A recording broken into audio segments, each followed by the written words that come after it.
Hola, bienvenidos. Yo muy contenta como cada jueves de compartir con ustedes aquí en Vida en Balance.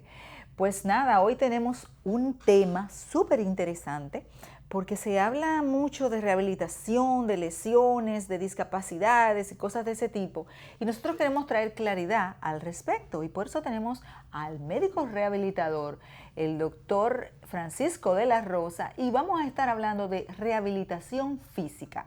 No se crean que eso es solamente para personas discapacitadas, eso va a abarcar para lo que ustedes menos se imaginan, así que no se muevan de ahí. Tenemos también la cápsula fitness y hoy vamos a estar ejercitando la cintura, el área de los oblicuos para fortalecer y poner en forma esos músculos y obviamente vernos mejor en esa área. Y claro que no se puede quedar nuestra cápsulita de salud. Así que nos vemos luego de esa información y esas cápsulas tan interesantes para compartir con nuestro invitado.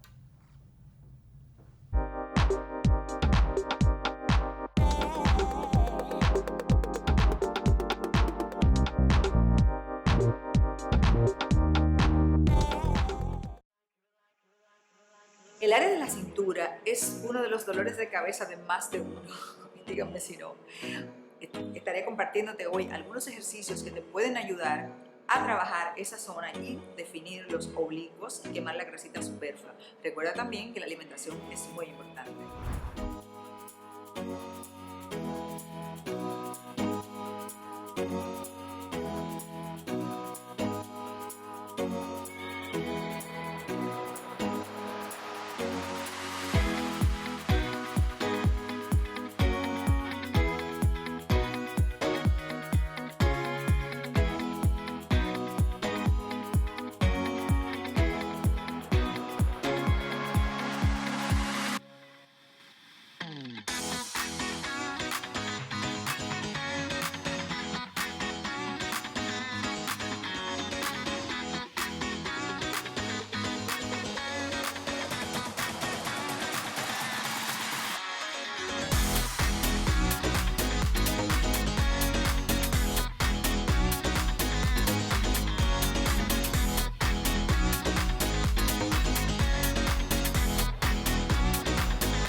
Recuerda suscribirte a nuestro canal de YouTube, Aileen Puri Fitness, para que no te pierdas ninguna de nuestras publicaciones. Activa las campanitas también, la campanita de notificación para que te lleguen los avisos cuando publicamos algo nuevo. Nos vemos.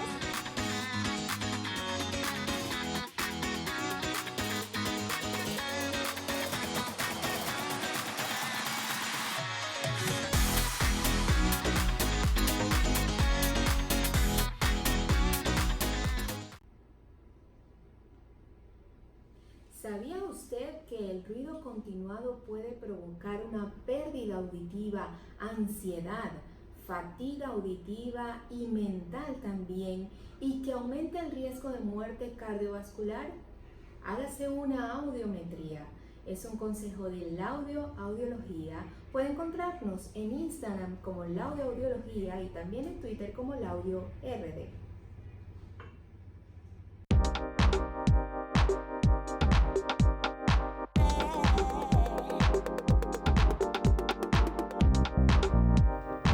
Bueno, aquí tenemos a nuestro invitado, el doctor Francisco de la Rosa, médico rehabilitador. Sí, así es. Así es. Bueno, y hablando de médico rehabilitador, Bueno, bienvenido, doctor. Gracias por recibirnos. Es que ya no, el doctor y yo estábamos en el live ahora y como que nos fuimos en directo, pero vamos a saludar entonces también a la audiencia en la televisión, que estábamos como concentrados en el live, ¿verdad? Así es. Gracias a usted por recibirnos. Bueno, doctor, ahí que hablo y digo médico rehabilitador.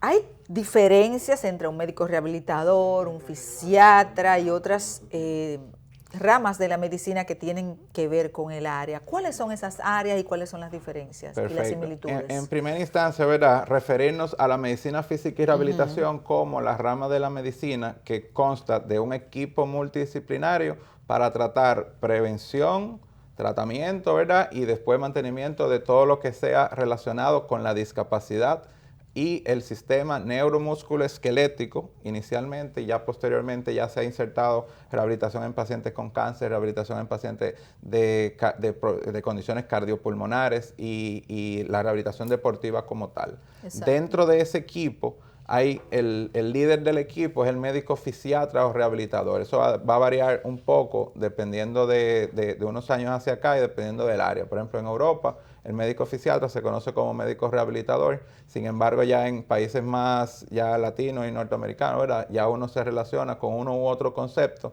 pero cuando uno se refiere a fisiatra o médico rehabilitador, es igual. Ahora. Aquí. Sí. Ahora. ¿Cuáles son las diferencias? Real, entonces. No, realmente, anteriormente, la medicina física y rehabilitación ya hace cerca de 17 años que como se conoce consensuadamente, ¿verdad? Antes se refería uno a fisiatría. O sea que medicina física y rehabilitación es el concepto más moderno de esa fisiatría. Ahora bien, la terapia física o los licenciados en terapia física o fisioterapeutas, como son conocidos, entonces son parte de nuestro equipo de rehabilitación.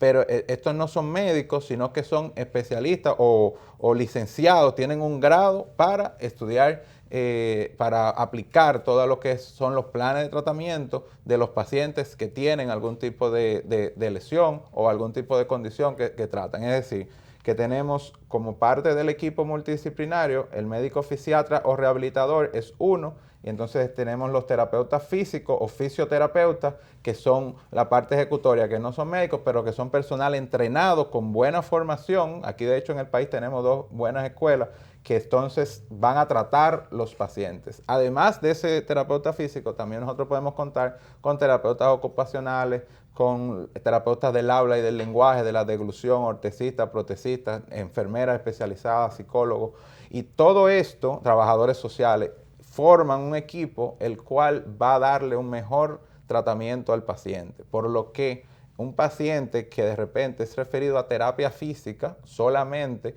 es un referimiento que está mal hecho, porque de repente se va a perder de todo el equipo. Si solamente está haciendo terapia física, es algo que hay toda una gama de condiciones que pueden tratar. En ocasiones, y lo comentábamos fuera del aire, incluso los mismos pacientes nos confunden a veces hasta con los ortopedas, y los ortopedas son nuestros colegas que son cirujanos. Entonces ellos van a tratar la parte quirúrgica de todas esas condiciones en el área musculoesquelética. O sea que nosotros quizás la gama es más amplia porque ya como en fisiatría general se van a tratar otras condiciones. O sea, ustedes no van a dar cirugía. Nosotros no vamos a cirugía. Los cirujanos hacen cirugía. Cuando los cirujanos tienen condiciones que definitivamente no van a tratar de forma quirúrgica, entonces se refieren al equipo multidisciplinario de rehabilitación, no a terapia física, sino a que sea visto por el equipo y seguido por el equipo. Esa es la forma correcta. De hecho, eso nace incluso desde la Segunda Guerra Mundial como un paso que hacía falta. O sea, que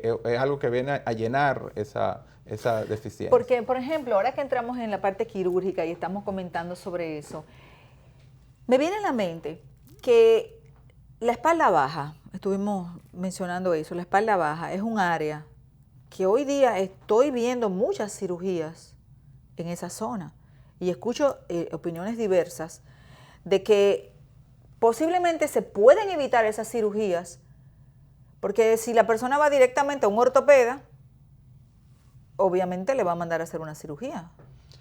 O, para yo hacerme entender lo que quiero hacer, o sencillamente, si una persona tiene un tema de dolor de espalda baja, ¿a cuál es el médico que debería asistir? Ok, primero dejar claro el no necesariamente si van al cirujano, el cirujano debe hacer su evaluación y nosotros en el país contamos con muy buenos cirujanos que tienen finos criterios y van a tomar la decisión de saber si tienen o no necesidad. De acceder a una cirugía. Ese es el mejor de los casos.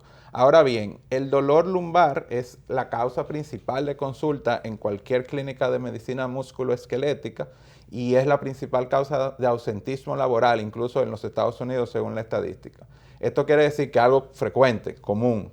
Ahora bien, según la estadística igual, menos de 5% de esos pacientes que tienen dolor lumbar van a parar a cirugía. O sea que el 95% probablemente se beneficie de un abordaje más integral y determinar todo lo que es los diferentes factores que pueden dar al traste con un dolor lumbar. Y esto tiene que ver con sobrepeso, con debilidad del tronco, con falta de flexibilidad en los músculos que estabilizan la espina o la columna, con la postura al trabajar, al dormir, al hacer ejercicio, al conducir. O sea, lo conversamos con los pacientes todos los días. O sea, hay pacientes que para llegar a su trabajo o para salir de su trabajo e ir a su casa, tienen que pasar un tapón de 1 o 2 horas. Entonces, esa posición estática durante todo ese tiempo, en una persona sedentaria, sobrepeso, que de repente también se pasó el día entero trabajando en un escritorio, tiene que generar cierto dolor. Que a lo mejor se recuesta al lado del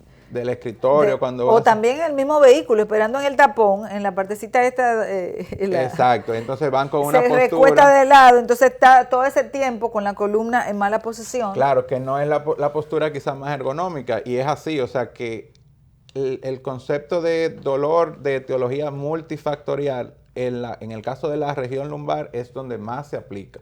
Y por eso los hallazgos de imágenes no se convierten en la principal causa de lo que le está generando dolor. Y me explico. Ajá. O sea, la resonancia, estamos hablando de una resonancia. Por ejemplo, la resonancia magnética, fundamentalmente, que es el estudio que tenemos quizá ahora más moderno para determinar y visualizar la calidad y la condición de todos los discos y los elementos que tienen que ver con la columna vertebral en sentido general. Ya hay hallazgos y estudios, publicaciones recientes en revistas de renombre y prestigio a nivel mundial que hablan a favor de que nosotros con el pasar de los años vamos a tener hallazgos que son considerados regularmente fisiológicos, vamos a decir, o normales. Y eso es pacientes sin síntomas, es decir, más de 35 años o después de 35 años, 50% de los pacientes que no le duele la espalda van a tener hallazgos en la columna lumbar a nivel de disco. Y cuando uno llega a los 80 años, ese número sube hasta 98%. Y esos hallazgos, perdón que interrumpa aquí, porque para no dejar esa parte en el aire, y esos hallazgos que pudiésemos encontrar en personas que no tienen ningún síntoma, ¿qué consecuencias podrían traer? Porque obviamente, si la persona no se siente nada, es muy raro que vaya a verse algo, porque no tiene ningún síntoma. Entonces, ¿qué va a pasar con esa persona que no tuvo síntomas? ¿Qué puede suceder si tiene alguna situación en su espalda baja? Esas personas son las candidatas a ir a programas de prevención y de higiene postural y de acondicionamiento físico. Ahora bien, el punto es elegir qué ejercicio va a hacer ese paciente y poner las restricciones. No hay restricción absoluta para hacer ejercicio con esos hallazgos. No las existe porque las publicaciones no lo sustentan, pero sí hay algunas contraindicaciones relativas. Y de hecho, ya hay una corriente a nivel mundial que promueve que los pacientes, incluso hasta operados de columna lumbar, puedan acceder a programas de mantenimiento que estén basados en natación, particularmente aquellas personas que sepan nadar, y hay un asterisco, porque si un paciente tiene dolor lumbar, no sabe nadar y se va a nadar, probablemente salga con más dolor lumbar, porque naturalmente el proceso de aprender a nadar es algo tedioso, o sea que no es algo, no es un axioma total el hecho de que la natación va a ser el mejor deporte, porque puede tener particularidades como que el paciente no sepa nadar o que no domine la técnica. Y para eso hay alternativas como algo que se llama terapia acuática, que son ejercicios dentro de la piscina guiados por un terapeuta acuático, otro de los individuos del equipo multidisciplinario, que probablemente no vayan ni a meter la cabeza en el agua, porque la mayoría de los ejercicios van a ser estáticos y lo que uno aprovecha es la descarga de peso. Y la otra parte es todo lo que tiene que ver con lo mismo que hablábamos ahora, entrenamiento en higiene postural. Y es decir, que el paciente aprenda a usar la silla cuando esté trabajando, que adecue todo su ambiente y la parte de hacer ejercicio y postura. Tú sabes que es muy importante el fortalecimiento del centro del cuerpo, el área del core. Es correcto. Las personas, por lo general, yo que manejo mucho la técnica del pilates dentro de las áreas que manejo en el área del fitness, tengo muchas personas que llegan a la clase con mucha debilidad de core.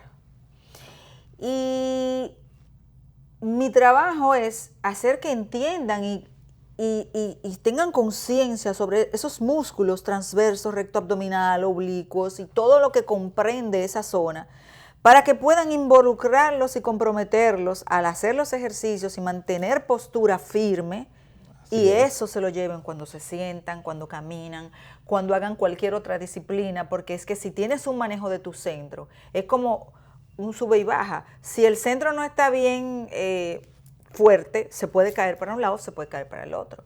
O sea, que es importante que la gente, esa mitad de su cuerpo, si la sabe manejar, es muy difícil o es casi, o sea, es menos posible, vamos a decir, que tome malas posturas, porque hasta durmiendo tú dices, pero espérate que algo está como mal puesto, déjame ponerme una postura que yo mantenga mi espalda protegida. Entonces es como que vas tomando conciencia sobre esa zona y eso te ayuda a protegerte más.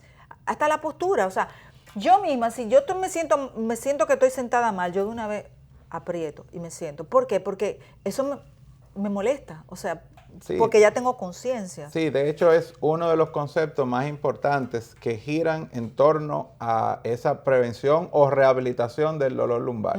Porque actualmente, y ahí va la segundo componente fuera de la natación, el pilates y el yoga son las otras recomendaciones puntuales para pacientes incluso operados de la columna, porque son estrategias eficientes y eficaces que van a tratar el dolor lumbar. Exacto. De hecho, el concepto, para que los pacientes entiendan siempre, es que uno trata, y más aquellos que le fascina usar faja y andar enfajado, es que uno aprenda a utilizar su faja fisiológica. Y que esa activación del core, o bracing, como le llaman los gringos, ayude a que el paciente logre activar ya de forma automática, como tú bien mencionas, en sus actividades habituales. Y además de eso, el que va a hacer ejercicio tiene que tener un tronco fijo, tiene que tener un tronco bien estable, porque los movimientos de brazos y piernas se anclan en el core para hacer todos los otros movimientos basándonos en el concepto de cadena cinética. Y lo importante la importancia que eso significa, de verdad, es como tú dices, es piedra angular en que el paciente o atleta pueda tener una práctica deportiva sana y no llena o plagada de lesiones. Claro, porque es que si no sabes utilizar tu centro, haces movimientos como sin sentido, sin control. Y sobrecarga las otras estructuras. Exacto, que entonces puede ser que tú estés haciendo, por ejemplo, un squat y sobrecargue tu rodilla o sobrecargue tu espalda porque no estás manejando el centro. Eso es así. ¿Entiendes? O sea, hay muchas cosas, señores, que nosotros a veces no tenemos conciencia y por eso es este conversatorio, ¿verdad? Para que tomemos conciencia real de prevención, sobre todo, y de si tienen algo, alguna molestia o lo que fuese, pues que se chequeen, que se hagan sus estudios para ver qué es lo que anda, que pueda resolverse en el camino. Por ejemplo, ahí estamos con el tema de la espalda. Así sucede también con las rodillas muchas veces, y sucede con el tobillo, y lesiones mal atendidas, por ejemplo, de una rodilla, pudiese sobrevenir que a futuro la persona, por no tener conciencia, porque el que hace ejercicio y se ha preocupado ya por manejar posturas y esa, tiene como más de ganar, ¿verdad? Es así. Pero el que no ha hecho nada de eso y el que decidió mantener su vida, que no me gusta hacer ejercicio, que mi vida, eso no tengo tiempo. Entonces, tú te caíste, por ejemplo, te diste en una rodilla en una edad temprana de tu vida, a lo mejor no le pusiste mucha atención porque no se te fracturó y tienes siempre como una pena en esa rodilla. Y eso es lo que podría a futuro, en edad más avanzada, por no haber atendido bien esa leve lesión, pudiese haber algo que se ha ido formando, que se ha ido agravando sin uno darse cuenta y a futuro pudiese traer consecuencias. Claro, y ahí hay dos cosas a tener pendientes o a tener en cuenta y tomamos el ejemplo de las rodillas, por ejemplo. Hay un ejemplo de un caso focal que nosotros tocamos mucho en el seno, ¿verdad?, de lo que es el grupo de fisiatría, Sociedad de Fisiatría, que es un caso de nuestros hermanos de Puerto Rico que lo presentaron en un congreso. De hecho, era un paciente que era lanzador y tenía lesiones recurrentes en el codo y no se terminaba de mejorar y se rehabilitaba muy bien en el codo cuando lanzaba y terminaba rehabilitándose muy bien el hombro y el tronco, pero seguía teniendo lesiones. O sea, no se daba cuenta que el tema era el codo. No, seguía teniendo dolor en el codo. ¿Qué pasó? Después se decidió hacer una evaluación completa, holística, y se identificó una lesión de rodilla previa que tenía justamente en la pierna donde hacía el wind-up o donde hacía la fase de preparación, que tenía que estabilizarse no solamente en el tronco, sino también en esa pierna, y él tenía una rodilla que no estaba plenamente rehabilitada con un cuádriceps deficiente, que fue identificado por pruebas especiales de isocinética. ¿Qué pasó con eso? Hasta que no se logró rehabilitar la rodilla, el paciente no se le quitó el dolor del codo. Claro. Inmediatamente él tuvo un cuádriceps óptimo, que podía aguantar esa rodilla cuando hacía la fase de preparación y después aceleración, y siguió haciendo sus ejercicios de hombro y codo, ya el paciente pudo continuar con su práctica deportiva. Porque ahí pasó que él, al no tener el cuádriceps, no tener la rodilla en óptimas condiciones, tal vez hacía algún movimiento con el codo para como ayudarse y le ponía una sobrecarga innecesaria. La transferencia de energía no se daba apropiadamente y terminaba sobrecargando el codo. Sobrecargaba el codo y entonces el codo sufría, parecía que era la lesión en el codo y venía de una mala condición. Y como nosotros decimos, la cadena cinética siempre se partía por el codo. Entonces, hasta que no se encadenó todo de nuevo y se eficientizó ese proceso, el paciente no se rehabilitó. Así es. Mira, eso es muy importante. Muchas veces se apagó eso. Muchas veces nosotros como que subestimamos algunas cosas, señores, y es importante escuchar nuestro cuerpo para poner soluciones que a veces son tan sencillas que se pueden arreglar inclusive con algunos ejercicios específicos, como una terapia, ¿verdad? Pero de una manera que no sea tan invasiva y puede ser a tiempo o con hacerse estudios y eso, a tiempo, y no dejar que las cosas sigan caminando sin ponerle ningún tipo de atención y entonces llegar a un punto donde pues sí se produzca una lesión que posiblemente pudiese ser causal hasta de falta de movilidad. Es así. Y de hecho, por ejemplo, hay estrategias, así mismo como tú mencionas, que son mucho más efectivas que cualquier intervención que nosotros podamos hacer. Y ponemos el ejemplo, por ejemplo, de la distensión de los isquiotibiales, del hamstring, que es muy frecuente en corredores, en futbolistas, en baloncetistas. La intervención que al día de hoy, para prevenir esas lesiones, se ha identificado como la más eficiente, son los ejercicios excéntricos de hamstring.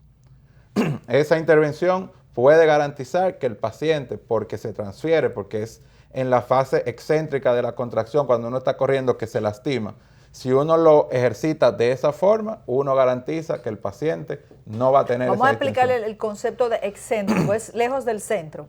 Bueno, hay dos tipos de contracciones. Para la gente que nos está escuchando, ¿verdad? Hay dos tipos de contracciones, exacto, que nosotros hacemos. La concéntrica y la excéntrica. La concéntrica, en términos llanos, es mientras el músculo se acorta, el excéntrico es mientras el músculo se alarga. Es decir, o sea que si yo hago esto es concéntrico. Ese es un concéntrico del bíceps. Y si hago esto, es un excéntrico. Exactamente. Porque se alarga el movimiento, aquí se acorta. Y en un concepto, vamos a decir, llano, muy plano, para explicar al paciente, uno lo que trata de decirle es que tiene que hacerlo mientras el músculo va aguantado, o sea, que tiene que hacerlo mientras se va extendiendo. O cuando se contrae, para que ellos entiendan, es una forma, cuando se contrae o cuando se estira, contraído y estirado. Y esa estrategia incluso ya se ha establecido como piedra o una de las piedras angulares junto con el entrenamiento del tronco.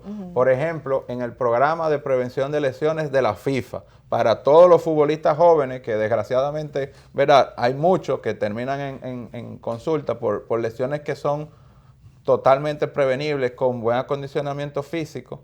Y esa piedra angular de ejercitar el tronco y ejercitar de forma excéntrica el isquiotibial le garantiza más de la mitad de las lesiones que no se produzcan, simplemente con acondicionamiento físico, más que cualquier suplementación, que siempre es la pregunta, más que cualquier intervención que uno pueda hacer con inyecciones o con medicamentos inyectados. Saber correctamente cómo realizar los movimientos, señores, tener condición buena en su físico, en sus músculos largos sobre todo, isquiotibiales, cuádriceps, Claro que sí. nos da una mayor seguridad de realizar movimientos adecuadamente y evitar lesiones posteriores, ¿verdad? Eso es correcto. Y ya dijimos el core también, ¿verdad? Esas son áreas que son importantísimas. Esta parte y lo que son los músculos largos, eso es lo que nos sostiene básicamente. Entonces, señores, pongamos atención y vamos a de verdad prevenir más que lamentar. Hagamos lo que nos toca. Y yo estoy muy contenta de todo lo que hemos compartido. No sé si le quiere dejar algo a la audiencia, algún mensaje final. Bueno, en sentido general, hacerles saber o recalcarles el hecho de tener acceso a ese equipo multidisciplinario de rehabilitación y conocer todos sus individuos, porque el paciente que accede a ese equipo multidisciplinario con dolor crónico, con dolor agudo, la evidencia habla a favor de que tiene mejor pronóstico, tiene mejor resultado y no a tocarlo de forma aislada. Exacto. Y la mayoría de estas condiciones se pueden resolver de forma conservadora. Y así como tú bien mencionas, el ejercicio terapéutico, de hecho, es uno de los que tiene mucho más evidencia para tratar estas condiciones. Exactamente. Bueno, doctor, dígale sus redes sociales, sus contactos, por si quieren sus redes. Las redes sociales son @drdelarosa8 y estamos ahí para servirle. Bueno, @drdelarosa8, ya saben, si no... ¿cuál es su...? En Fisiosalud, en Galería 360 también estamos disponibles. Exacto, está en Fisiosalud de Galería 360. Bueno, señores, pues el tiempo se nos fue y estoy muy contenta de haber podido compartir con el doctor y con ustedes todos sus conocimientos o parte de ellos que van en favor de todos, ¿verdad? Entonces, nada, nos queda despedirnos y recuerden que pueden encontrar este programa luego en nuestro canal de YouTube, Aylin Curi Fitness, y nada, y pueden disfrutar completito de él. Así que nos vemos la próxima semana.